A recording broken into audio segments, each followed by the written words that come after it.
got different views. I got a couple bras. I never get to use. Don't like my women single. I like my chicks in twos. 5 mistakes that beginner wedding videographers make.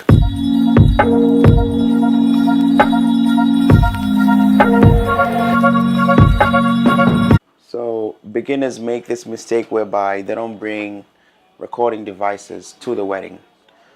As a wedding videographer, you need recording devices because you need to get the best quality audio, especially if you're shooting outside where there's wind and all that.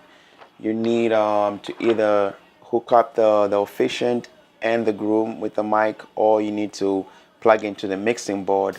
All while ensuring we had a healthy amount of beach days during the week and parties during the weekend. We were literally inseparable. All while ensuring we had a healthy amount of beach days during the week and parties during the weekend. We were literally inseparable. So yeah, so you need to have recording devices so you can get the best audio quality for your clients. All right. So a mistake that beginners make, that I made when I was beginning, is I didn't have any recording device. You know, my first recording device was a Zoom H1, but when I was first starting, I didn't have any recording audio, and I'm sorry, any recording device. So get a recording device. Okay, so number 2 is not having enough batteries. When I first started, I didn't have enough batteries at weddings. My first wedding, I remember I only had 1 battery and I only had 1 camera, which was kind of, you know, whack, because I mean, I didn't start out to become a wedding videographer, but you know, when my first wedding, I only had 1 battery and my battery ran out in the middle of the ceremony. And luckily, the photographer had an extra camera, which she gave me to use for the rest of the ceremony, and I was charging my battery as well when I was using that. But I only had 1 camera, and you can imagine I had to move the camera this way, that way. You know, now I recommend 4 or 5 cameras at a ceremony, but when I was first beginning, I only had 1 camera, which is something you shouldn't do when you're beginning. But you know, when you're starting out, I understand, but you know, that's just something that maybe you don't know, but you should know that. Don't have you know, only 1 camera, and also that I didn't have enough batteries. So get as many batteries as you can for and charge them for the wedding. Okay, you can never have enough batteries at a wedding. All right, especially if you're using Sony, you know, cameras, you need as many batteries as you can. All right, so the 3rd mistake I made as a beginner wedding videographer was lighting. I didn't have the lighting, you know, to use. You need lighting, especially in receptions. That's the only place where you're gonna need lighting. But you can also, you know, if you want to light up the hotel room and, you know, whatever you could do. But always make sure you get some type of a lighting for the reception.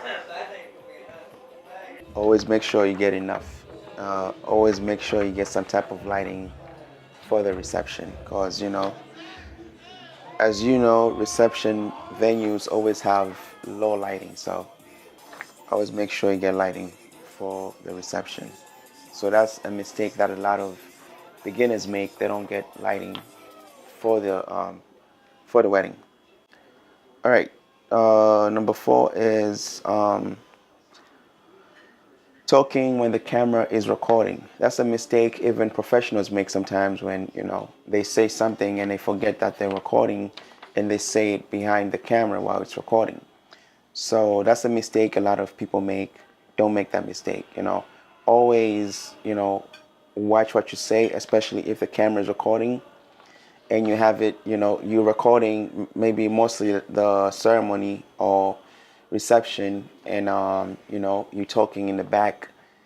You know, you might not use that audio, but you might forget that, you know, you might forget and use that audio, and then the bride and groom get to hear what you say behind the camera. Or let's say in this case, the bride and groom have a package where the requires you to give them all the unedited footage. So maybe, so just don't talk when the camera is recording, because you might call the bride a bitch. Maybe she's being a bitch, and you're like, damn, this fucking bride is being a bitch. Damn, look at that person over there, man. The freaking head looks like a freaking bicycle chair or something like that. So, or you might curse out the groom. You might say he's being an asshole. He doesn't want to freaking give me the money that he owes me. But just don't talk while the camera is going, because you might say things that you might forget to edit out in the final edit, and then the bride and groom get to hear those things, and it's not going to be a good look. So just minimize the talking when you're recording. So that's a mistake that professionals make as well. So the last mistake that a lot of people make and beginners make is having cameras face each other. When this happens mostly during a reception, so don't have cameras facing each other. Have it at an angle where this camera can't see that camera, and But as far as the lighting can you can have the lighting in the cameras, but don't have the tripods face each other, because you want to make it to where it's like film, or it just doesn't look good, especially if it's the first dance, or the garter removal and bouquet toss. You don't want to have cameras facing each other, or just have the camera showing in the video. So try by all means to kind of make it discreet to where you don't see the other cameras in the scene. So that's the last mistake that a lot of people make. So just make sure that you set the cameras to where the other cameras don't see them.